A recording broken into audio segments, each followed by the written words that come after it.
Good day, M4744. Please introduce yourself. Good day, Madam and Sir. I'm Rosalind Cortas. I'm from Lubao, Batangas. I'm 36 years old.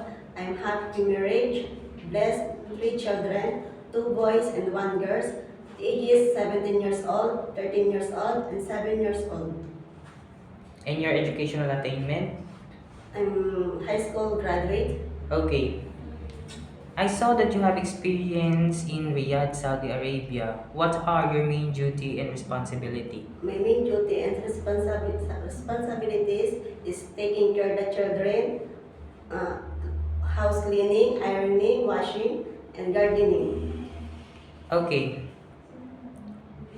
I saw that you don't have any experience taking care of a newborn baby, but it is okay to you to take care of a newborn baby? Yes, sir. Okay.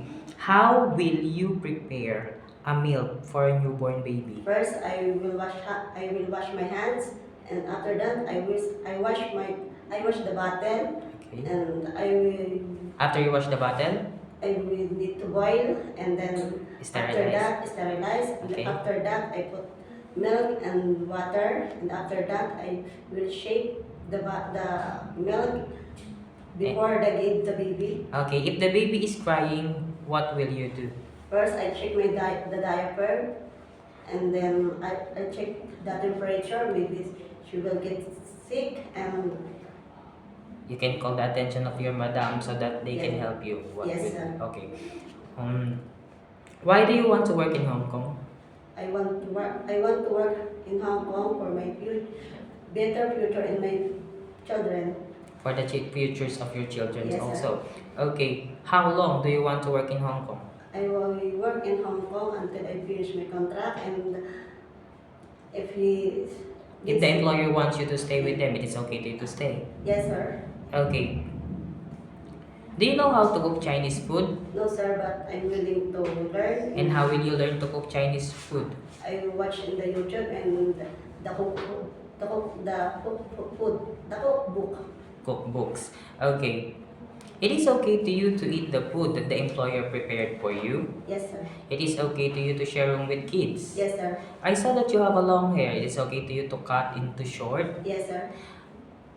If the employer wants you to work on Sunday or in a holiday setup, it is okay for you. Yes, sir. It is okay to you to take care of elderly, help them go to bed, help them go to shower, and also help them go to the hospital for checkups. Yes, sir. It is okay to you to share jobs without a helper. Yes, sir. Okay, last question. What will be your message for your future employer? For my future employer, if you hire me, I promise to you, I follow your rules. I will be honest to you.